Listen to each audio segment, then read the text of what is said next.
Is my first time in Fargo, my first time in North Dakota. I get to buy that magnet now to put on my refrigerator at home. I got 5 states left to speak in: Maine, Rhode Island, Montana, Wyoming, and New Mexico. So if you know anybody in any of those states that's looking, I'm gonna go cheap just because I want to get the magnet. So it is good to be here. My passion in life is helping couples, families, leaders enjoy life. And today I want to talk about enjoying life together. I want to start by asking the question, how many of you remember Woodland Mills? Anybody remember Woodland Mills? Okay. How many of you have never heard of Woodland Mills in your life? Would you raise your hand? It's all the young people. I'd like to explain to you Woodland Mills. Pretend your entire family just got arrested and they need a group mugshot. That's Woodland Mills right there. We all marched into the basement of our church for this directory picture. That was the 80s. We got rid of them in the 80s and replaced them with glamour shots in the 90s. Raise your hand if you've had a glamour shot. Okay, raise your hand if you regret your glamour shot. All those ladies right there on the 5th row back there. And you know, one day, you won't be around to defend yourself when your grandkids are going through your stuff. And they're gonna be like, what was going on with grandma? That was a weird decade. That was the 90s, we got rid of them. Photographers now, they're all outdoors and they got a lot of energy. They have a lot of energy. This is our 25th wedding anniversary picture. We showed up to a park, and the photographer said, Amy, you stand right here. Ted, you go back there 30 feet. I want you to sprint up. I want you to grab her, pick her up, spin her around, set her back down. I said, should we stretch first? I didn't come prepared for this. And I'm not an athlete. I lack skill and balance and strength and coordination, but I was game. I went, and I ran up. I grabbed Amy. At about the 180 mark, I lost my balance.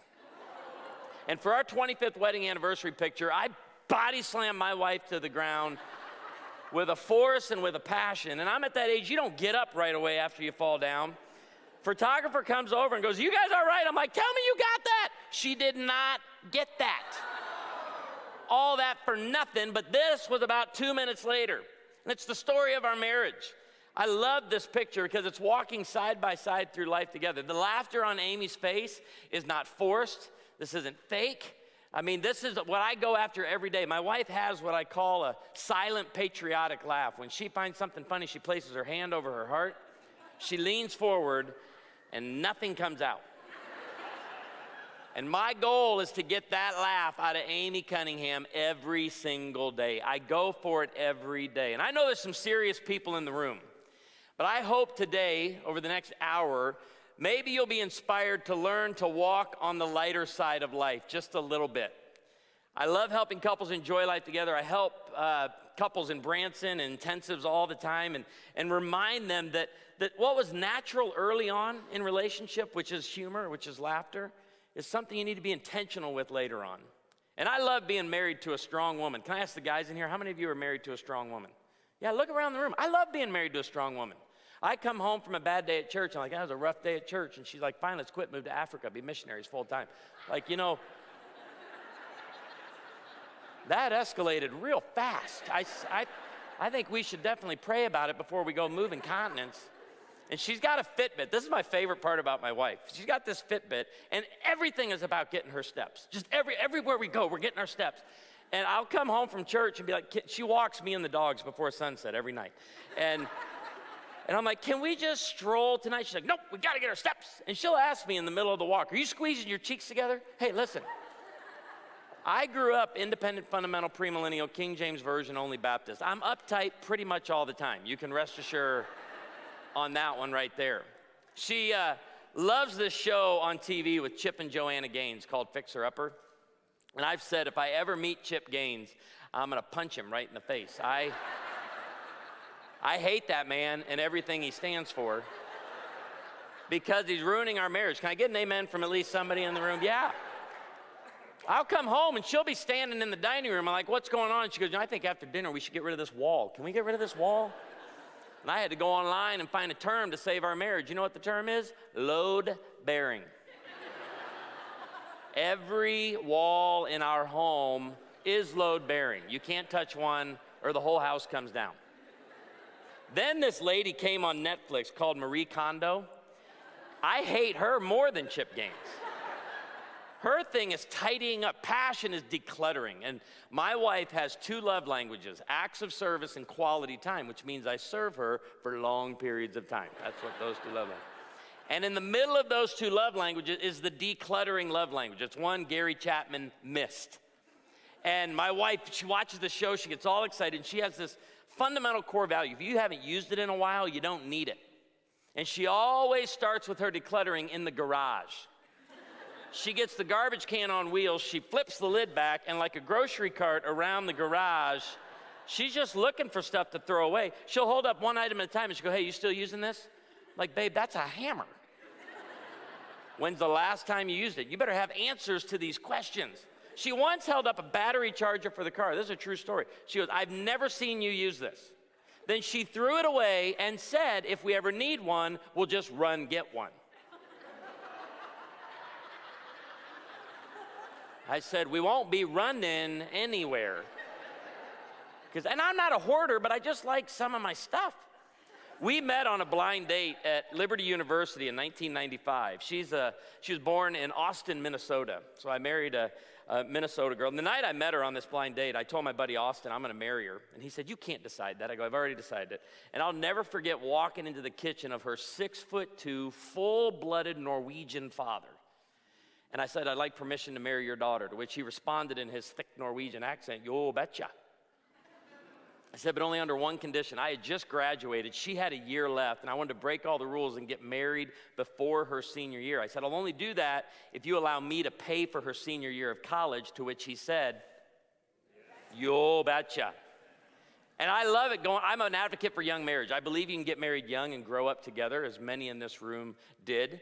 And I always get pushback, especially at college campuses. Guys will push back. I'm like, bro, I can't afford to get married young. How old were you? I'm like 22 and 21. Bro, I can't get married that young. I'm like, bro, I'd believe that if you weren't holding a venti caramel macchiato in your right hand and an iPhone 15 in your left. You need to think Folgers and flip phones. Can I get an amen on that one? You can't start marriage with a wife and unlimited data. Give me an amen on that one. And you haven't started marriage right until you get your parents' hand-me-down mattress. Give me one more amen on that one. The dip already built in, you get in and you roll to the center. That is a good marriage right there. So I love being married. We've just celebrated 28 years of marriage. And I'm going to tell you, to find our shared sense of humor and to walk on the lighter side of life, we know how to take life seriously. We know how to take God seriously. But we also know how to enjoy everyday moments together. My daughter, she can't stand this picture because it's an old picture. But this is Corinne, and she's my pioneer girl. She's knitting, sewing, crocheting, everything outdoor. A neighbor of ours years ago raised this fawn, and Corinne would want to go over and spend time with Sugar every chance she could. This is my son Carson. He's with me, and he loves deer too. Very passionate about deer. Oh, I know where I'm at. I'm in Fargo, North Dakota. I'm in 60, 70 churches a year, and every year, one or two pastors will tell me I can't show this picture at their church. And I asked Paul, can I show this picture? He's like, yeah, you're good. You're all right. It's like half the what's that?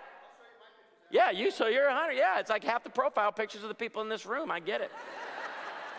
But I grew up outside of Chicago, and we grew up in a fishing family. We fished all the time. We never went hunting. And so my son's actually at the book table today. He's a sophomore at Liberty University now, but this is when he was 11. And I just still love this picture because this is our first time hunting together. And a friend of ours took us to Oklahoma the day after Thanksgiving, put Carson and I in a stand with a loaded gun, and then he and his grandson went about half a mile away. This 11-point buck walks out of the woods. And I start shaking. I've never experienced adrenaline. I've caught big fish. I would even say trophy fish. So I know the adrenaline, nothing compares to the adrenaline of what's about to happen here. I start shaking. Like it starts affecting me. I whisper in Carson's ear, I don't think I should handle a firearm right now. And Carson goes, Dad, I got it. My 11-year-old dropped this 11-point buck. We were told to wait in the stand. You have to let the thing die. This may be more than some of you wanted for a hunting story today, but we finally went down, and we're in Bass Pro country where Johnny Morris, it's kind of his sandbox in the Ozarks there. And so I didn't take this picture to send to Johnny and at Bass Pro and brag, but it was flowing out of us. We were having a father-son moment, like we high-five, and I'm so proud of you, son. After about 5 minutes, Carson goes, Dad, what do we do now? What do we do now? I'm like, I have absolutely no idea. But I think, according to the movie Red Dawn, you have to take a bite out of its heart. That's the next step with this whole thing. I rub blood on your face, yell Wolverines, and the whole thing is complete. So that's my family, and I love talking marriage, family relationships, and how people can walk together through life, enjoying life together. And my favorite passage for marriage in the Scripture, I don't know if you've been to Ecclesiastes lately, but as we head into the winter months, North Dakota, I want to encourage you, if you're looking for a good winter read, it's dark, it's pessimistic, very much fits my personality. I love the book of Ecclesiastes. Chapter 1, life is hard. Chapter 12, then you die. These are the bookends of Ecclesiastes. And in the middle of it, you get Ecclesiastes 9:9, which reads, endure life with your wife all your miserable days.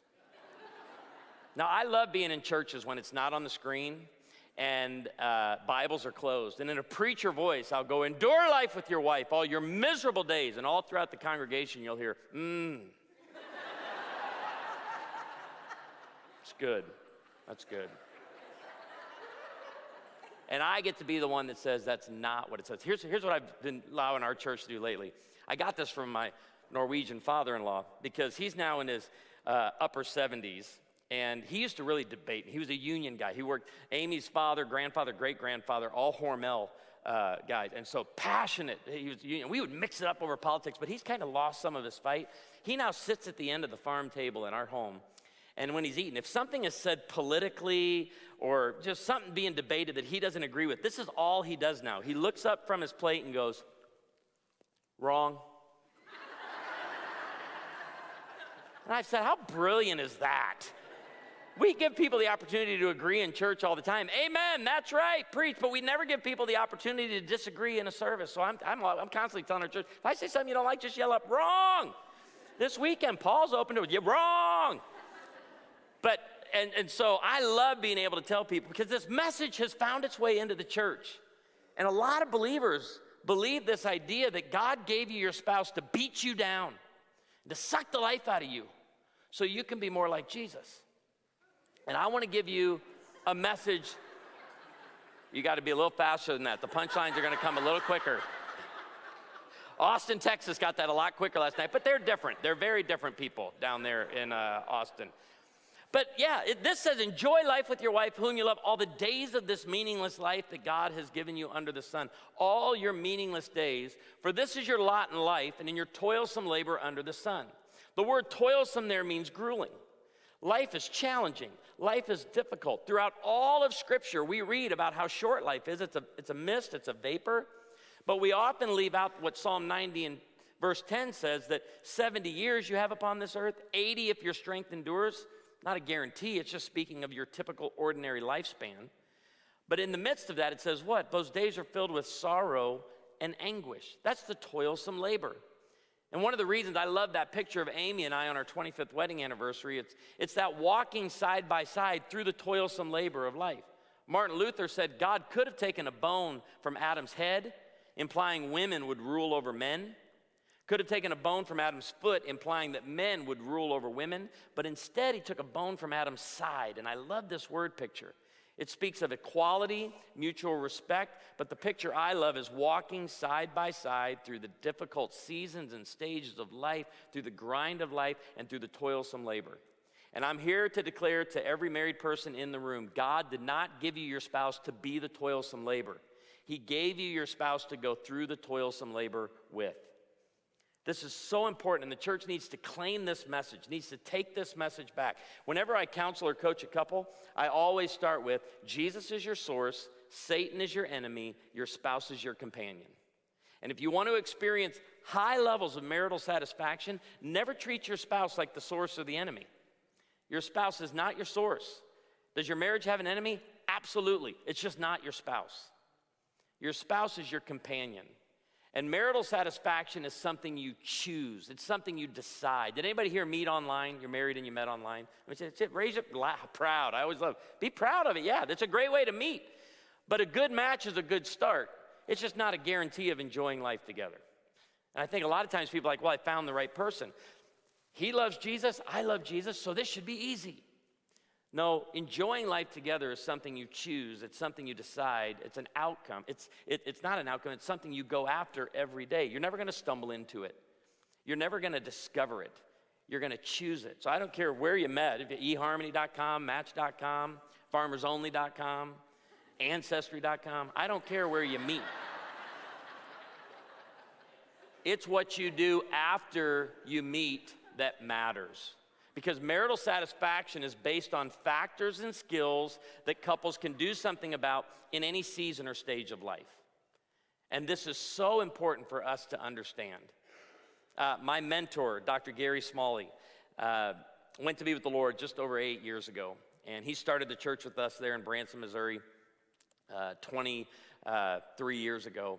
And his passion in life was helping people take everything about the toilsome labor, the grind of life, and finding a way to have fun with it.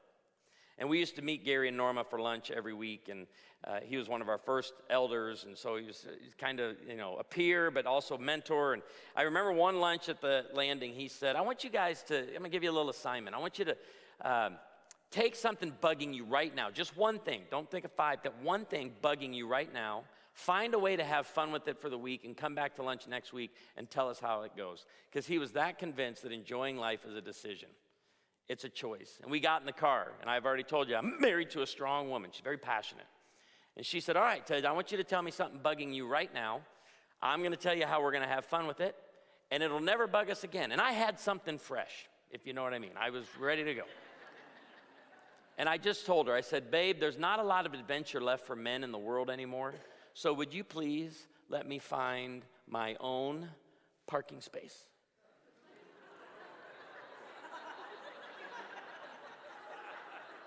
I want to do it all by myself. I want to provide it for my family. And my wife said, game on. And I can tell you, that was over 20 years ago. We've never been frustrated in a parking lot again. We made the choice, and I believe you can make this choice with everything. Because nothing's changed about the parking lot. She knows if she looks at a spot 3 spaces from the door, still automatically disqualifies that spot. I ain't parking in that spot. And I'm driving down 20 spaces. And we're at that point in marriage, you don't even have to say anything. Your eyes say it all. And her eyes are like, you stubborn, stubborn man. And my eyes are like, you're getting your steps. That's what's happening right there.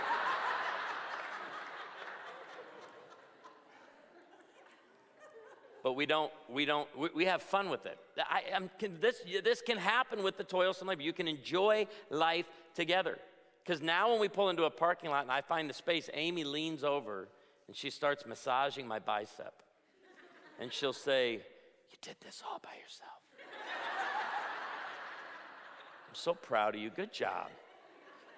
Doesn't your dad do a great job finding parking space? You know what I caught her doing years ago?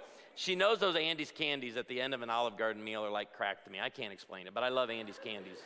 Well, she bought a bag of them. She keeps them in her purse now for when I do something good. And it was in a parking lot that she handed me my first one, and I ripped that thing out of her hand. I'm opening it up, and I realize my wife just gave me a treat. She is rewarding my good. I am a dog. You got to commit. You got to go with it.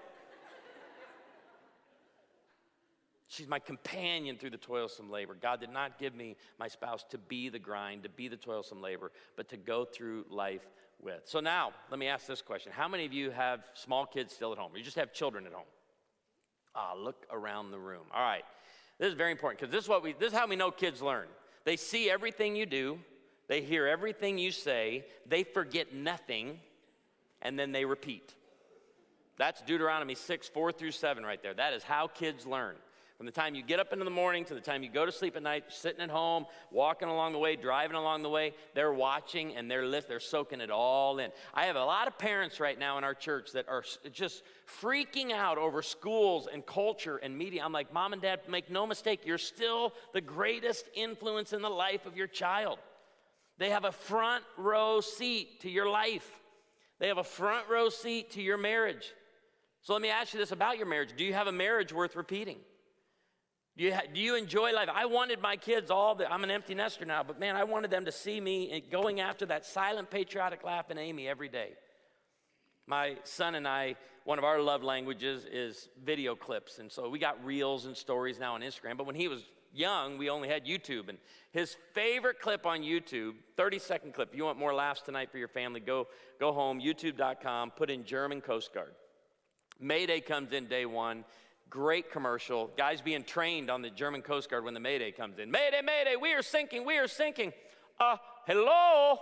This is the German Coast Guard. Mayday, Mayday, we are sinking, we are sinking. What are you sinking about? At 5 years old, Carson falls over in laughter.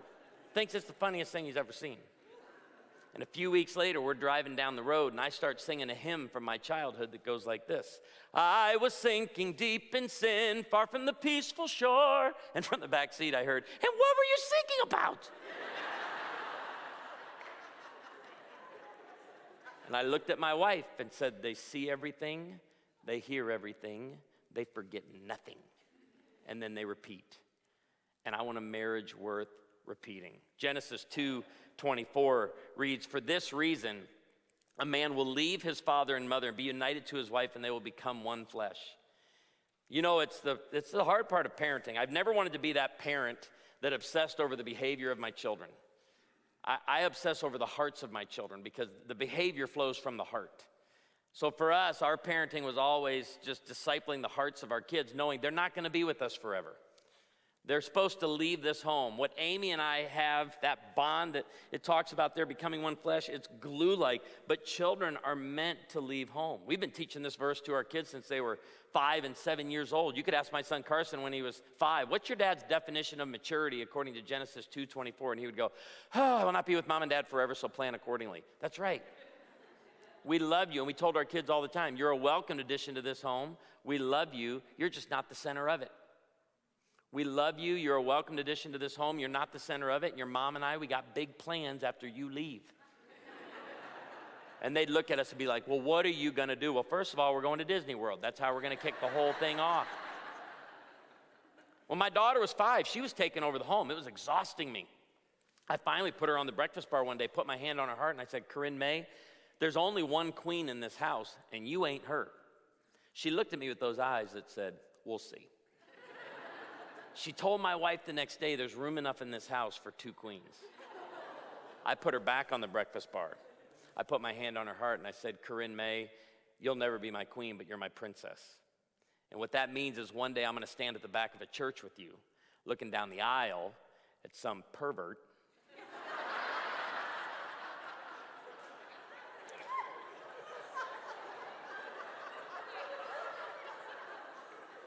And I ain't walking you down the aisle until I know he loves you as much as me.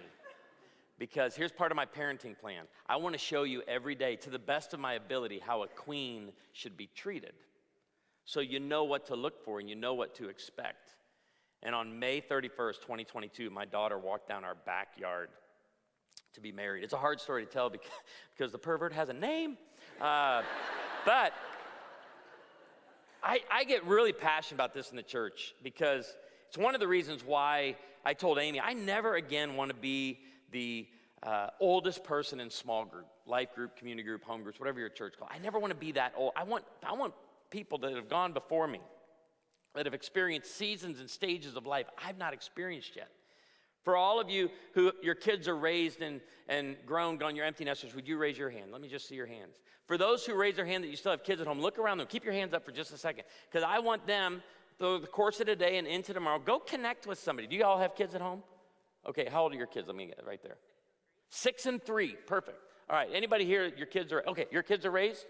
Go, okay, do you know this lady? Would love for you to connect. And the reason is you got antibacterial product hanging all over your purse, all right? She used to let her kids pick up cigarette butts and chew on them. And her kids are fine. We do, in our generation, need to learn to lighten up, even with our parenting. She used to let her kids sleep in the back window of the car on long trips. And you did, didn't you? I know where I'm at. But you strap them in like you're launching them to outer space. She used to, how many kids you have? 2. She put both of them in a playpen with one toy. It was kind of her entertainment. Where we got the idea for cage fighting. When the kids messed up, They took the kids outside the playpen, turned the playpen upside down, put it on top of them, and her kids are fine. We say it this way at our church: every marriage is a duet in need of great backup singers. And that's why I love getting the seniors in our church. I'm just telling you, senior adults in the room, you're in your most influential season of life. Like, you get to be backup singers to all of those around you, just like this right here. My wife is on this kick right now in our home. She's trying to rid our home of plastics. Have you guys seen any of this where it just get all plastic? Ted, you can't buy a case of water, keep it in your truck, and let the sun bake it all day and then drink it weeks later, and it's getting plastic in your system. I'm like, Amy, when I was a kid and my dad sent me out to mow the lawn, that whole process started by me siphoning gas out of the car. I had a tube in the garage that I went and stuck in his 1975 Plymouth Volare and went, I'm not worried about a little plastic. Raise your hand if you remember drinking out of garden hoses. Yeah, look, we all survived, all right? Raise your hand if you've ever been shot by a BB gun.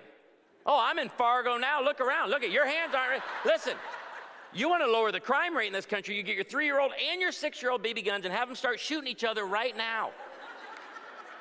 My dad, he's still with us, but he was a good dad. He'd stand in the kitchen and watch me and my brother shoot each other, play war in the front yard with BB guns and pellet guns. No protective eyewear. And then Dad would come out and help us build a ramp. That's a good dad right there. Build a ramp to jump our bikes. You know, the problem with our country, I don't see ramps in neighborhoods anymore. If you want to be a good dad, leave here today, stop at Home Depot or Lowe's and get a 4x8 sheet of plywood for the whole neighborhood.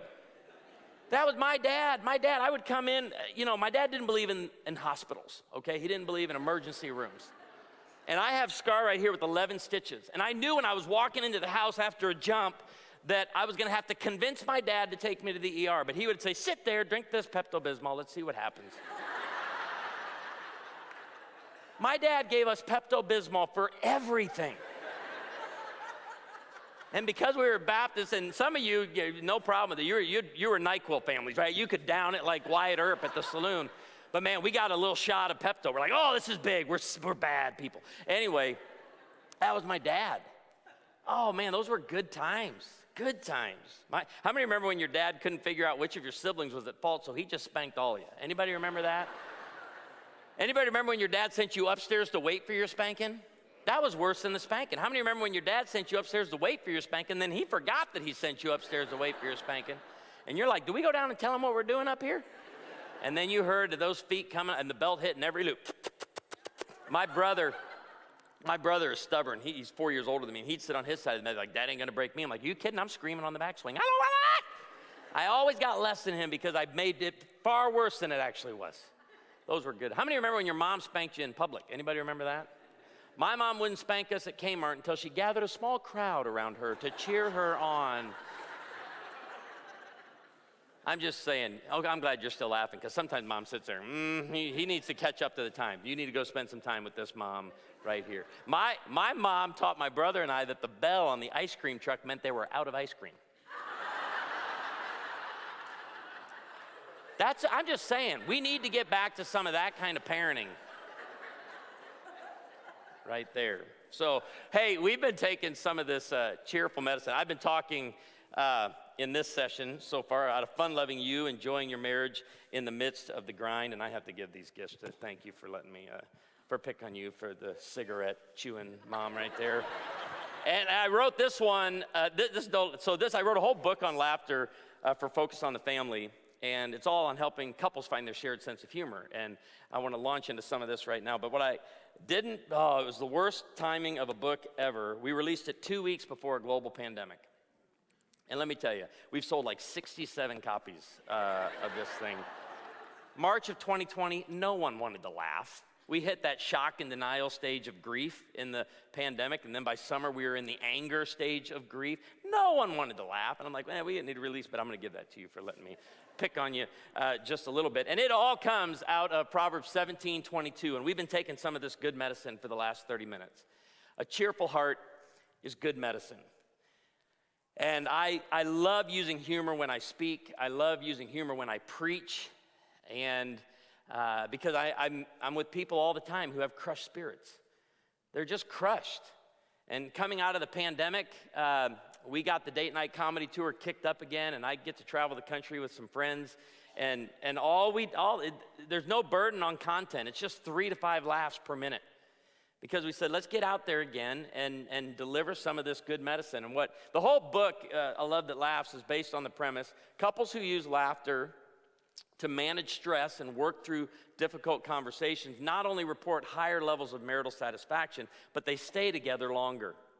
Chapter 2 of the book is 38 benefits of laughter for your marriage. I wish I could share them all with you, but I just want to encourage you. This is not just for your family, but this is for your workplace. And there's a reason why Ben & Jerry's, Google, Southwest Airlines, similar companies to that have actually written humor and laughter into their mission statement. Like, we understand the value of this. And I wish I could share all 38 benefits of laughter with you. I'm just going to give you 7 today. Humor opens us up for truth. And a couple of weeks ago, one of my mentors from a distance, Dr. Chuck Swindoll, retired at the age of 90 from Stonebriar Community Church in Frisco, Texas. And I got to tell you, a lot of people don't know this about him. He almost didn't go into ministry because of his sense of humor. He just said, the pulpit's too serious, ministry is too serious, and I just didn't think God could use someone with my sense of humor. And he goes, and if you've ever been around Dr. Swindoll, I was a student at Dallas Seminary when he was the president, and I could be all the way in the back, and he was on the front, and his laughter was booming.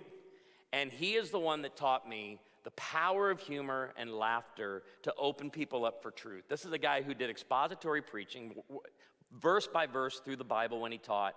But the power of, he just had the right timing. And he would get letters throughout his ministry from people listening to the radio going, you need to stop bringing so much humor into your sermons. And he said, the reason I didn't listen to any of them is because I got a letter once from a lady who said, Dr. Swindoll, please do not stop the laughter in your sermons because I listen to you every week, and it's the only laughter that finds its way into our home.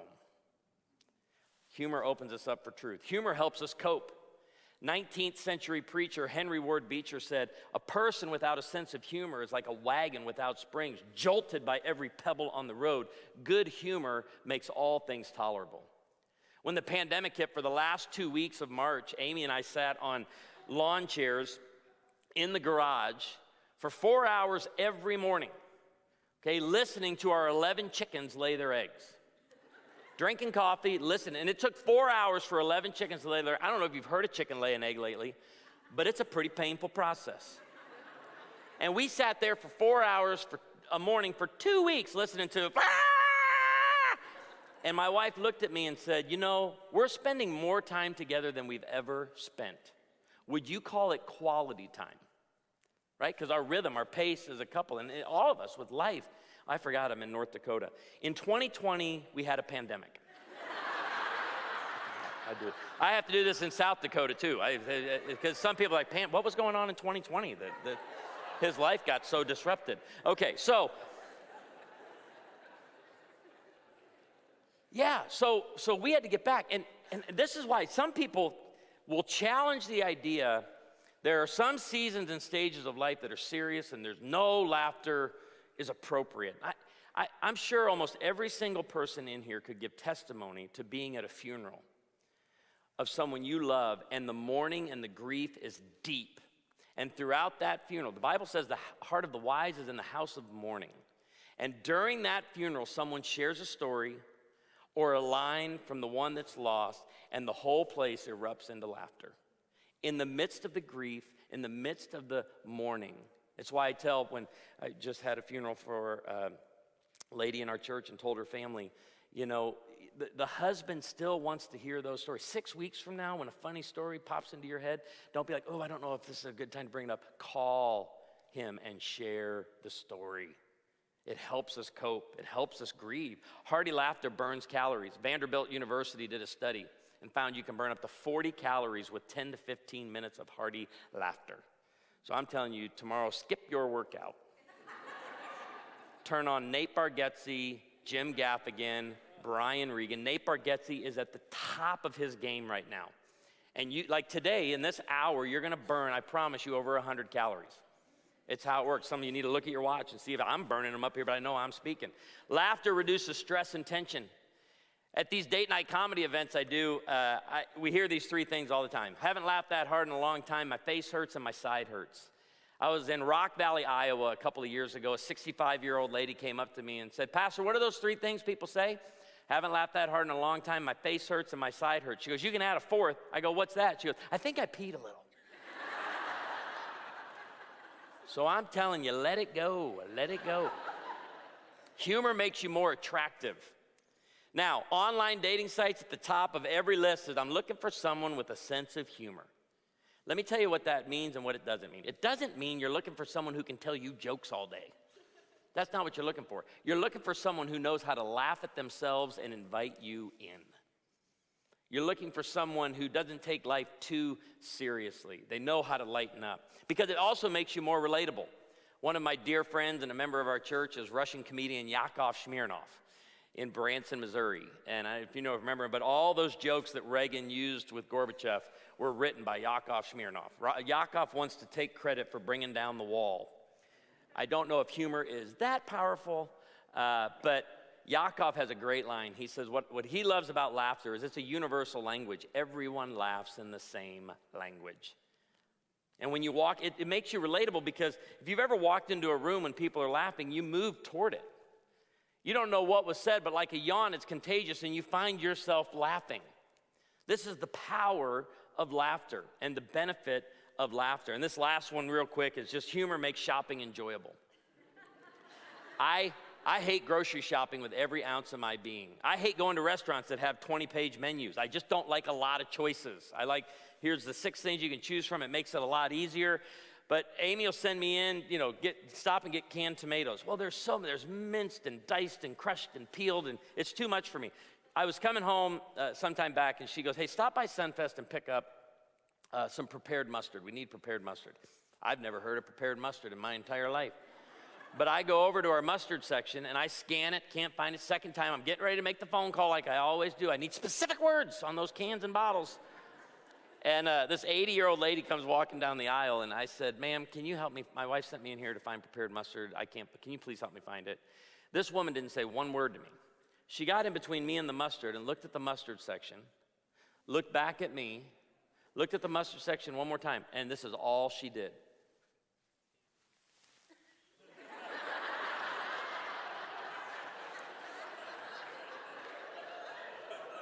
Who just learned what prepared mustard is for the first time in your life? Yeah, it's all liquid mustard. Never knew that. And listen, your favorite comedians are observational comedians. So let me give you the skill, the most important skill for you as you develop your sense of humor at home, your shared sense of humor with your spouse, with your family, and then even in the workplace. And you know what I'm talking about. Appropriate humor with good timing. And I should probably remind the men in here, that's very important. In comedy, timing is everything. And sometimes we got something really good to say, but the timing is way off. So know when to hold them, know when to fold them. You know what I'm talking about. So here's the secret. Stop trying to be funny and just look for it. It's everywhere. I look for it all day long.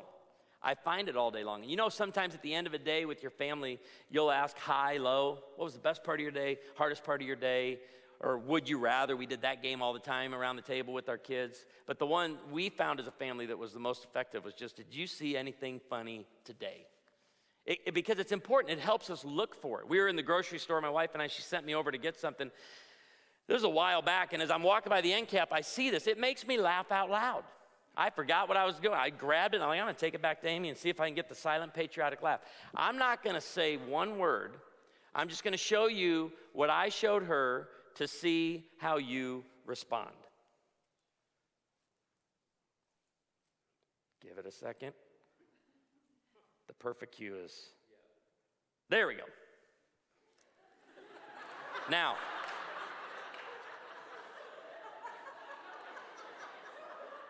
some of you aren't laughing because you were raised on new math. But when I grew up, the math teacher said, show your work.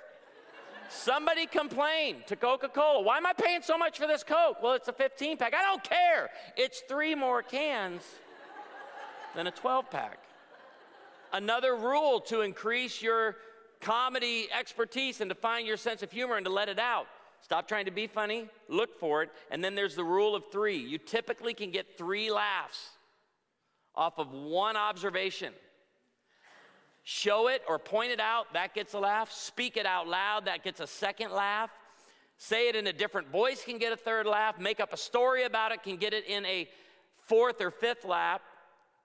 If you drive by Mount Pleasant Baptist Church, don't you dare drive by this sign without reading it out loud. Do you know what hell is?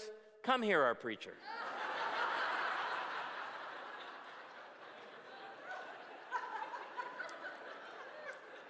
Signs are gold. Signs are gold in any relationship because you point it, it gets a laugh. Because, you know, all laughter is, all comedy is shocking the brain. That's all it is.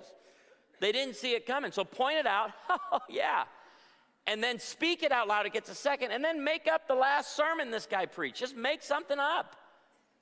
When I showed Amy that Coke, you think I got the silent patriotic laugh? She looked at it and went, oh. Totally worth it.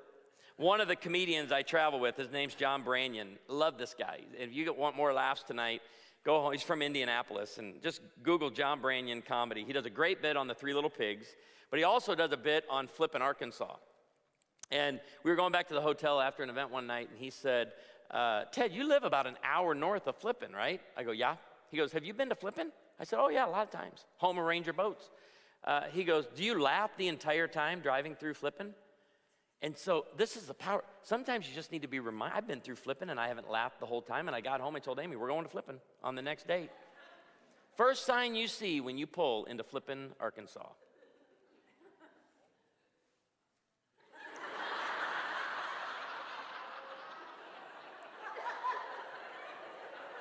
Now, you can't invite your lost friends to the Flippin' Church of God. And can you imagine something going wrong at this church and you got to call 911, 911, what's your emergency? Yeah, I'm at the Flippin' Church of God. Somebody get me the Flippin' cops. But you laugh, you go to Flippin', Arkansas, the police cars actually say Flippin' Police. You imagine going to Flippin' High School? How awesome would that be? They blew it with their mascot. They went with the Bulldogs. They should have chosen the Birds. Can I get an amen on that one right there?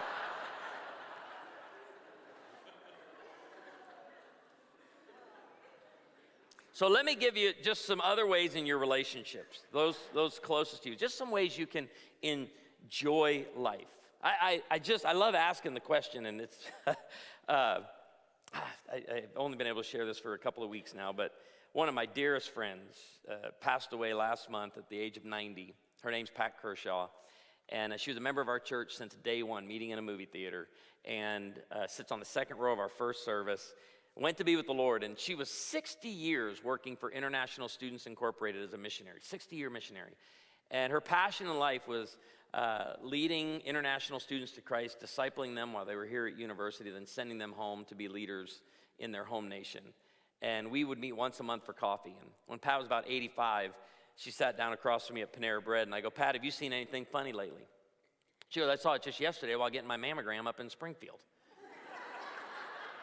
And I said, well, every pastor needs a good mammogram story. I said, what you got for me, Pat? She goes, well, you know, it's at Mercy Hospital. It's a Catholic hospital. And the nuns, they got verses all up and down the hallway at Mercy Hospital. Ted, what verse do you think the nuns got hanging on the mammogram machine at Mercy Hospital? I said, I have absolutely no idea. She said, 2 Corinthians 4:8, for we are hard-pressed on every side.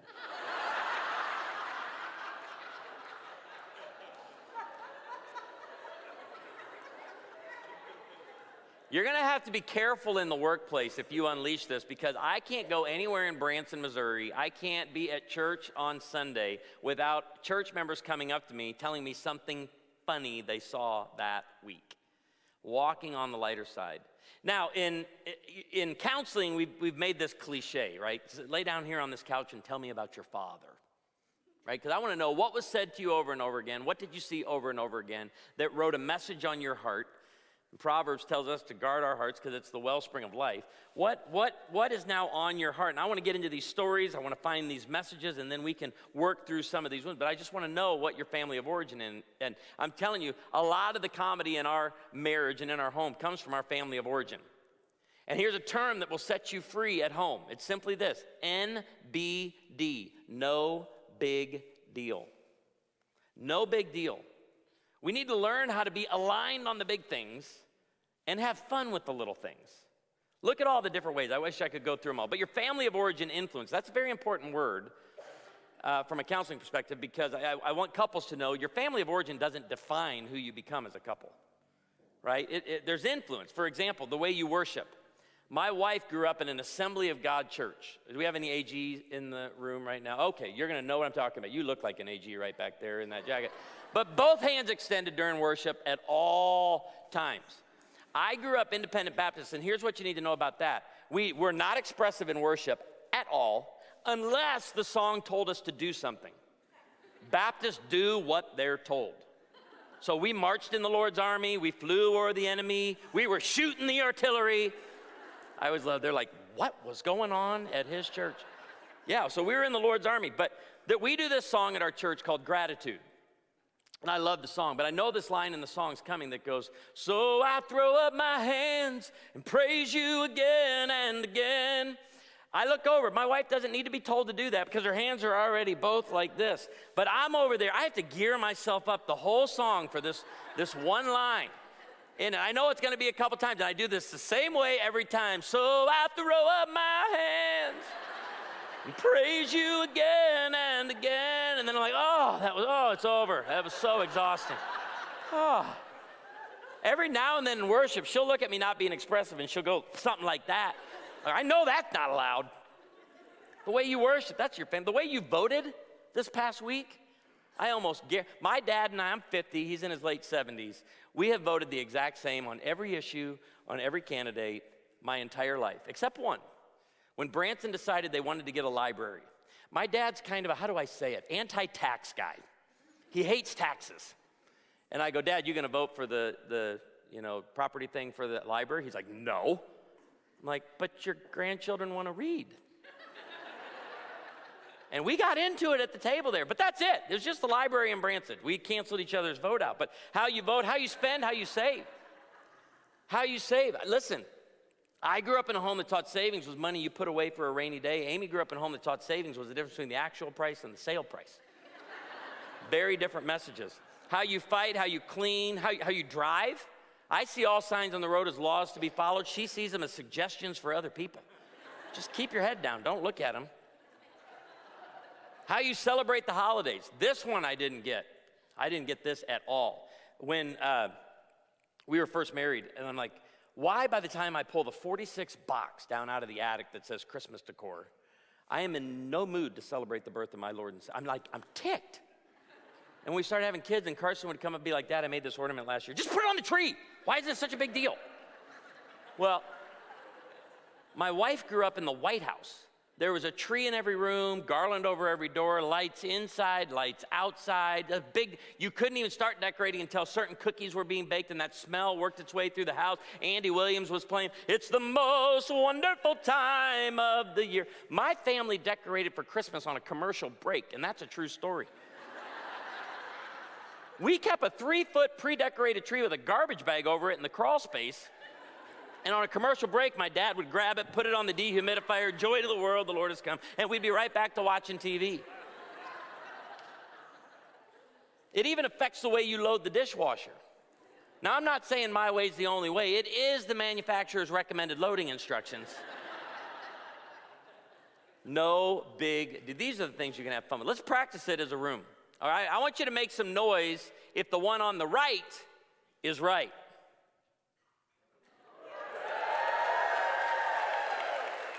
Make some noise if the one on the left is right. Those are our cat owners.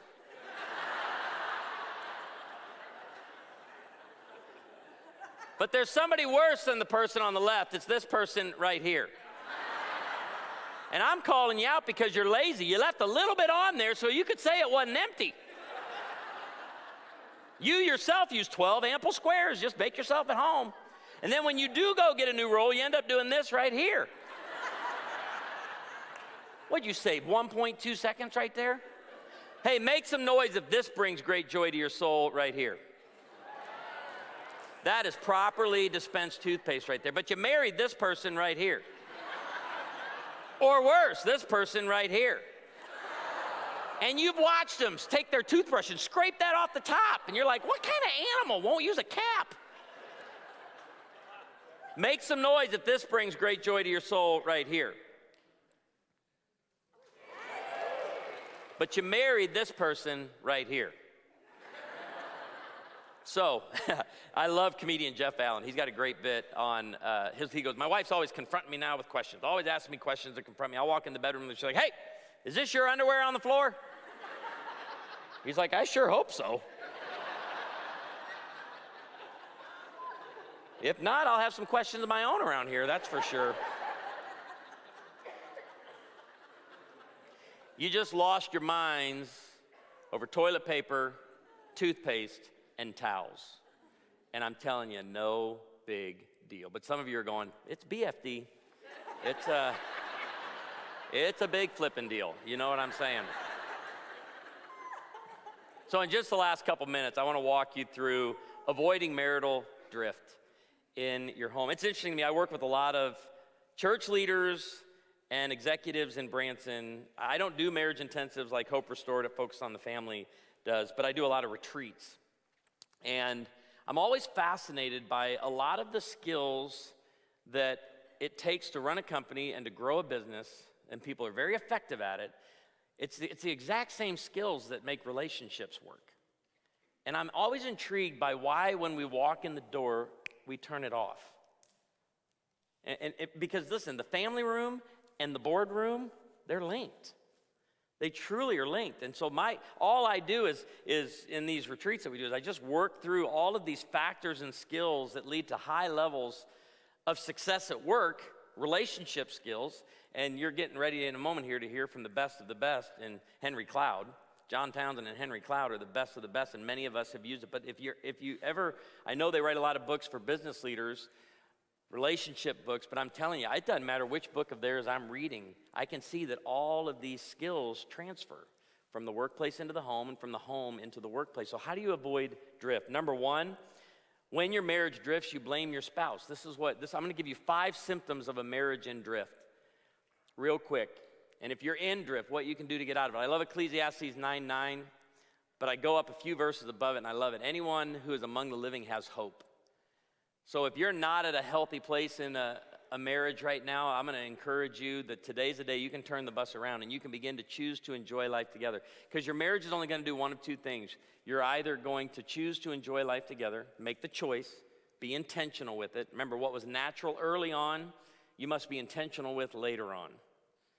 That for a dating couple, an engaged couple, a newlywed couple, a lot of these skills are like breathing. No one has to tell a newlywed couple you should touch each other more often. You should spend more time together.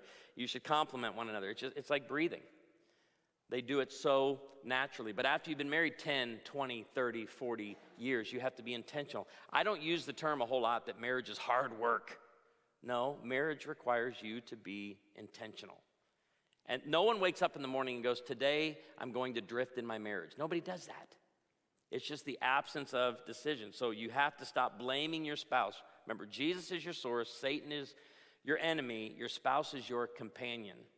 And we do it all the time, and we don't even know we're doing it. We say, if you say your spouse is the source of all of your problems, you've automatically set your spouse up to be the solution. When your spouse is the source and the solution, you're stuck. And if you don't deal with the blame game, it moves you to the second symptom. But I want to do something I think is a good practice. Just everybody raise your right hand and repeat after me. I think this helps. Repeat after me. I state your name. Do hereby resign as general manager of the universe and my spouse. And now just say, and you can go home today, you're fired. You're no longer going to be the one who I blame for my moods, and I'm taking personal responsibility for it. Number 2, when your marriage drifts, you close your heart. This is called Unresolved Anger. I met a lady on the East Coast years ago. I wrote this book with Gary Smalley. I wrote 4 books with Gary, and this one's called From Anger to Intimacy, How Forgiveness Can Transform Your Marriage. Is there anybody here married less than a year? Let me just see. Oh, how long have you been married? Okay, you're not going to need this till next year, but I want you to have this, all right? But From Anger to Intimacy, I met this lady after I did a session on this on the East Coast when this came out in 2010, and she came up to the book table. She was so mad, and she was shaking. She was so mad. She goes, Pastor! I was like, what? She goes, my husband left me. Do you know why he left me? I'm getting a little picture of it, but I'm sure it's not the whole story. And I said, ma'am, I saw it from across the room. She goes, what's that? I said, the ginormous chip on your shoulder. I said, it's huge. And I said, I don't know who put it there. I don't know how long it's been there, but I got great news for you. She goes, what's that? I go, you're 100% responsible for it. Now, here's where I get in trouble with that, because some people just heard me say she's 100% to blame for it. I didn't say she's to blame for it. I remind, in our victim culture, we need to be reminded of this all the time. I'm always reminding my kids of this. You may be 0% to blame for what happened to you, but you are 100% responsible for your healing and treatment of others and moving on in your life and finding wholeness. You can't put it on that person to change. And Gary taught me 2 things about anger that I was able to share with that lady at the book table that day. Unresolved anger is like drinking poison, expecting the other person to get sick. And I said, ma'am, some of you, sometimes we sip it, but sometimes we drink it by the gallons, and I think you're drinking it by the gallons right now. I go, number 2, unresolved anger is like drinking poison, but it's also, you never bury anger dead, you always bury it alive. It's going to resurface. I hate my boss, I hate this company, I'm leaving, I'm going over here, and guess what? You get over there and realize what? There's people there too. And you have to do something to make that change. If you don't deal with the blame and the closed heart, you begin to, number 3, you begin to isolate from others. When your marriage drifts, you isolate from others. And you don't want to be told that, people understand what you're going through. It's why I love connecting older couples with younger couples. This is a picture of our dog, Sparkles Buzz Lightyear. And I love to share this because it's what Dr. Scott Stanley says. Everybody falls in love with the front end of the puppy. But every puppy has a back end. And every marriage in here has a back end story that you need to hear. And so in Branson, Missouri, country music capital, I love it. Every marriage is a duet in need of great backup singers. We say it all the time. We get this from the Song of Songs, that this beautiful duet between Solomon and the Shulamite woman, and they're singing these lyrics back and forth to each other. But the daughters of Jerusalem, they're the backup singers, and they come in, and we read, the first time we read them is in the Song of Solomon, chapter 1, verse 4. We rejoice and delight in you. We will praise your love more than wine. Everyone in here needs someone surrounding you. And I hope in your workplace, you're that backup singer for your employees, the one encouraging them, the one speaking to them about the value of relationships in the home and connecting the boardroom and the family room. And there's a reason why you should invest in marriage and family in, I believe, every organization and every company and every business, because it definitely has a return on investment. When people are doing better at home, they're doing better at work. We rejoice and delight in you. It's the example I love to use, you probably have heard Dave Ramsey say, stop asking your broke friends for financial advice. I tell the young people in our church all the time, stop asking your jaded family members and friends for marriage and relationship advice. Right? If you go home at Thanksgiving, don't sit at the table next to your uncle who hates his ex-wife. You don't need that. And so you have to decide as a couple, who do we need to turn down? Who do we need to mute altogether? And who do we need to turn way up? And you don't need a choir, but you need a few backup singers. If you don't find them, it'll take you to this 4th symptom. When your marriage drifts, you doubt your future. And a bad backup singer is going to help you go down this path. Disillusionment. Listen, one of my friends in marriage ministry says, over the course of your marriage, you're going to be married to 5 to 7 different people. That's how often the seasons and stages of life change us. Amy and I are in a new season and stage called empty nesting. And I got to tell you, she's grieving a little bit. Me, not so much. But yet we're working and getting to know and discovery, curiosity and fascination, what one another's going through. But you begin to doubt your future. You begin to, and a bad backup singer is going to help you go off key. But you want those backup singers that remind you stood before God and gathered witnesses and said, for better, for worse, for richer, for poorer, in sickness and in health, till death do us part. We actually got rid of that line in the weddings at our church. We replaced till death do us part with until the Lord returns or calls one of us home. Because if you go all the way down, it leads to number 5. When your marriage drifts, you explore other options. This is at the end of drift path. It's at the end of disillusionment and disconnection. This is when you start making the phone calls to that person that you maybe knew in high school or college or at the last workplace. It's when you start messaging one another and texting one another. And I want to encourage you, Dr. Scott Stanley has a great definition of commitment. It's always been my favorite, and it's simply this: making the choice to give up all other choices. I met in Iowa City, Iowa, at the end of a marriage conference, this precious couple, Lloyd and Jean. And I was at the book table after the session on Saturday, and Lloyd walked up to me, and I could see him coming up to me from across the lobby. And at this point, they were married 69 years. And I called back to the church every year and followed them all the way to 73 years of marriage. The most I've ever had in an event was a couple married 70 years in San Antonio. I asked them, hey, what's it take to have a marriage go 70 years? And he yelled up, don't die. And I thought, but this couple enjoyed life together, World War II veteran, and they became backup singers to Amy and I. He put his finger in my chest and he said, young man, you don't quit. You keep going. Spoke a major blessing over me. And I'll never forget when he was done, Jean reached in her purse and grabbed 2 identical collapsible canes and handed one of them to Lloyd, and both of them, like Indiana Jones, went like that. And I watched them walk out to the parking lot, and I called my wife, and I said, we need 2 canes and 2 of those rockers from Cracker Barrel, because we're in this until the Lord returns or calls one of us home. 70 years you have upon this earth, 80 if your strength endures. One of my friends always compares those 80 years to a football game. 0 to 20 is your first quarter, 21 to 40 is your second quarter, 41 to 60 is your third quarter, 61 to 80 is your fourth quarter. There's a couple in here in overtime. And I'm a Kansas City Chiefs fan, which means we don't even start playing until the fourth quarter. And some of you in here are in the fourth quarter and overtime, and I'm telling you, it's your most influential season of life. And there are family members and friends who are screaming out for your influence and speaking into their lives. And I end with the words of theologian Kenny Chesney, who said, don't blink. Because just like that, you're 6 years old, you take a nap, you wake up and you're 25 and your high school sweetheart becomes your wife. Don't blink, because you might miss your babies growing like mine did, turning into moms and dads. The next thing you know, your better half of 50 years is there in bed and you're praying God takes you instead.